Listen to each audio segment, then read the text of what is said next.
Boa tarde, hoje é segunda-feira, dia 27 de julho de 2026. Estamos no ar com a edição do TVC News para trazer as informações, os principais fatos.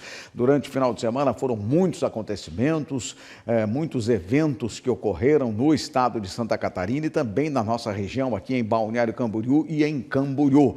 Parabéns às nossas dançarinas, às nossas bailarinas que trouxeram os troféus lá de Joinville. Realmente parabéns a elas que conquistaram e nos representam muito bem.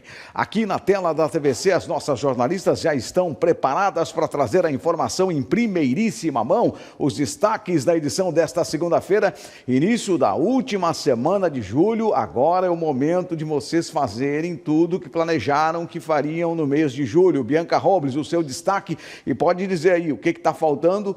Já diz o que está faltando para nós torcer para você conseguir fazer até o final do mês, que é agora, nessa semana. Boa tarde.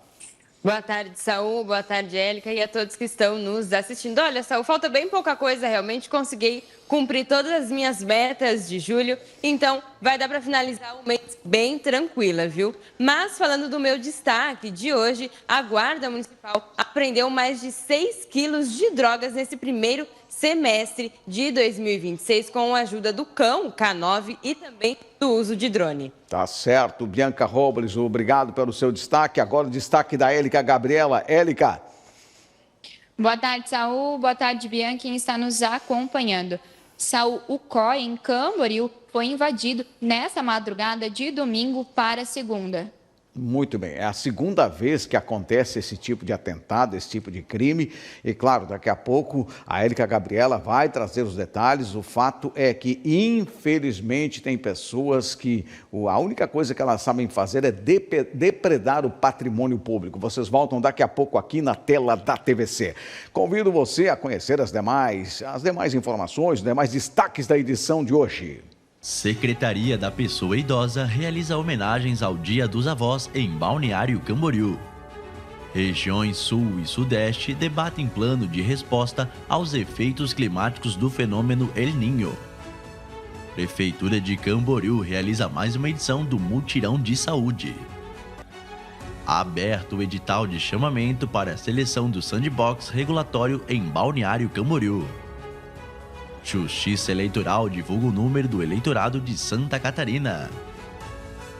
16ª edição da Caminhada lota a Avenida Atlântica em Balneário Camboriú. Você acompanha ainda a previsão do tempo. Essas e outras informações você acompanha a partir de agora no TVC News. Olha, são muitas informações com relação aos possíveis efeitos climáticos do El Niño. E recentemente teve uma reunião entre os 3 estados do Sul, Paraná, Rio Grande do Sul e Santa Catarina. Aqui, para representar o estado de Santa Catarina nesta reunião, foi convidado Pedro Mendonça, que é o diretor da Vigilância em Saúde de Camboriú, e ele lá fez o papel representando Santa Catarina. E nós convidamos o Pedro Mendonça para falar aqui exatamente o que foi debatido com relação a preparativos dos 3 estados e também dizer se vai haver um trabalho em conjunto. Pedro Mendonça, é um prazer te receber aqui, sabendo inclusive que você foi representar o nosso estado nesse importante encontro reunindo gaúchos, catarinenses e paranaenses. Boa tarde. Boa tarde, Saul. Boa tarde, amigos que estão nos assistindo. Foi uma honra, inclusive, né, ter esse reconhecimento, por estar fazendo parte dessa equipe que estava discutindo as ações de resposta em relação à saúde, né, falando sobre o evento do El Niño. Então, foi um momento de construção, junto com o Ministério da Saúde, Ministério da Defesa e Integração, né, e os especialistas do Ministério do Governo Federal, que também estavam presentes nesse momento de discussão. Muito bem. E o que exatamente foi conversado? Quais os acertos, as deliberações sobre esse assunto que estamos todos preocupados e falando com relação a possíveis efeitos climáticos? Na verdade, o que aconteceu, né, Saul? Nós tivemos um momento de ampla discussão, porque a gente tem uma situação que já está se encaminhando realmente para alguns efeitos que a gente pode estar sofrendo aí nos próximos 3 meses, setembro, outubro, novembro, né? Então, a proposta desse encontro foi de desenvolver respostas em um plano de ação para que a gente possa mitigar o máximo possível as ações que a saúde pode estar sofrendo, né, como questão de sobrecarga, até porque as atividades da área da saúde, elas continuam, a rotina continua, né, saúde, todas as atividades, elas vão continuar além desse evento extremo, que é o que todos os cenários eles indicam, né? Então, houve esse momento de construção, de troca de experiência, né? A gente tem no estado de Santa Catarina um processo bem avançado em relação aos planos de respostas, tanto do estado quanto dos municípios.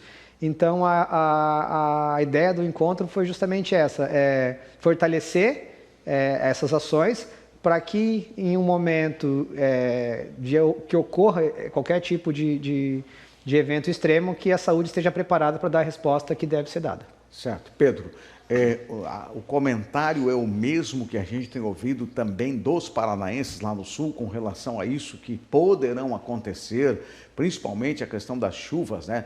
Os milímetros programados, ou pelo menos previstos, são milímetros acima da média normal. Isso realmente tem sido falado também pelos demais estados, ou só nós, os catarinenses, que temos esses índices? Não, na verdade, essa discussão ela é uma discussão que cada estado vai ter a sua peculiaridade. A gente fala muito em relação às chuvas intensas na região sul, né? Mas o evento em si, ele tem outras formas de extremas, né? O que a gente estava falando? A região sudeste também se fez presente nesse encontro.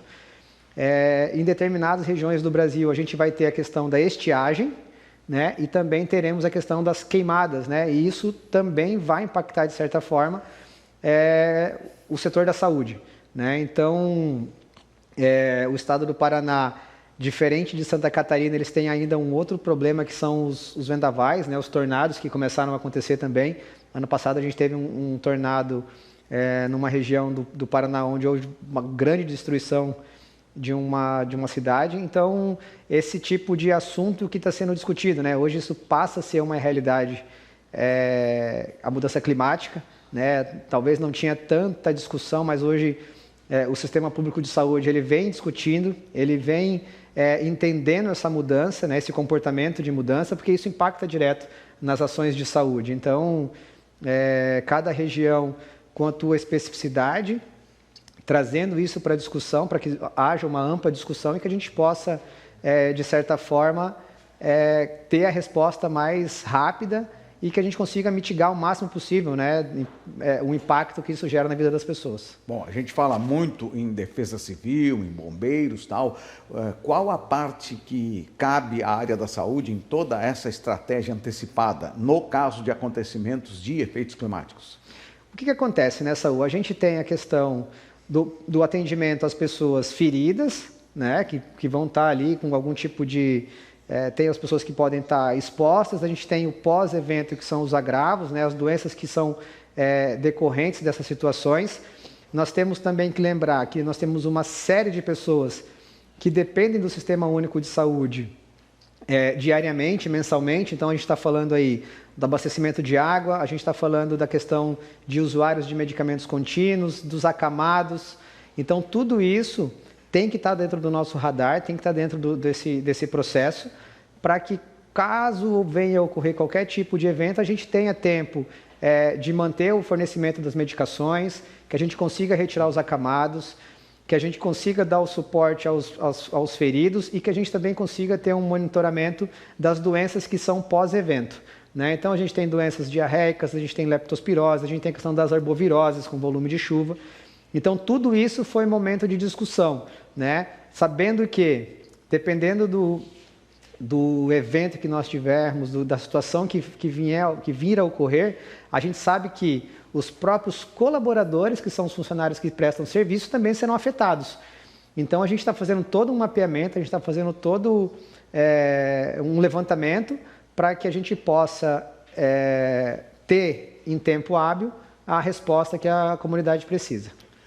Muito bem. Olha, Pedro, a gente agradece a sua vinda aqui para trazer esses esclarecimentos e, claro, nós também vamos estar ligados com a área da saúde, se necessário. Tomara que não aconteçam esses efeitos climáticos, mas há uma coisa que nunca aconteceu antes, que foi justamente uma preparação. Muito obrigado, Pedro, e parabéns por representar o estado de Santa Catarina. Eu que agradeço a oportunidade, Saúl, e muito obrigado. Tá certo, muito obrigado. Olha, e na última sexta-feira foi comemorado o Dia dos Avós e a Secretaria da Pessoa Idosa de Balneário Camboriú fez uma grande festa.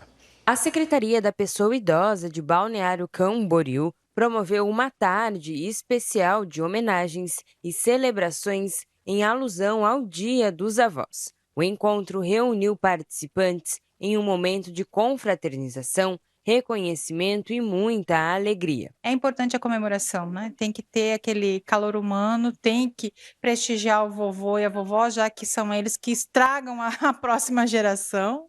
Mas, enfim, eu acho muito válida a interação que a gente teve aqui hoje. Porque isso demonstra que há um laço entre as famílias, né? Que são os netos. Um dos destaques do encontro foi o divertido desfile que elegeu o avô simpatia e a avó simpatia. Os participantes foram avaliados pelos jurados com base nos requisitos carisma, desenvoltura, simpatia, elegância e alegria, proporcionando momentos de descontração ao público presente. Estou muito feliz, muito feliz. A minha neta disse, quando eu saí de casa, o senhor vai ganhar, avô, o senhor vai ganhar. Ganhei bastante netos, né? De hoje em diante, todos que estão aqui são netos e netas, né? Verdade, né? Então, eu nunca parei de fazer atividades. Por isso que eu estou aqui com 91 anos. A programação também contou com uma apresentação teatral, dinâmicas sensoriais e homenagens exibidas por meio de vídeos gravados por familiares, que emocionaram os idosos e reforçaram a importância dos laços familiares. E para encerrar a celebração, foi servido um café especial, proporcionando um momento de convivência e confraternização. Parabéns, olha, esse pessoal é um exemplo de vida, eles estão numa pegada muito legal. Parabéns aos avós, né? Quem já é avô, eu sou avô e realmente é um sentimento muito gostoso. A gente vai fazer um intervalo agora, depois do intervalo, abertos, edital para as startups, aberto aqui em Balneário Camboriú, para as empresas apresentarem soluções tecnológicas. E ainda você vai acompanhar uma matéria especial sobre os pets e os seus responsáveis que lotaram a Avenida Atlântica num desfile muito lindo e muito fofura. Depois do intervalo.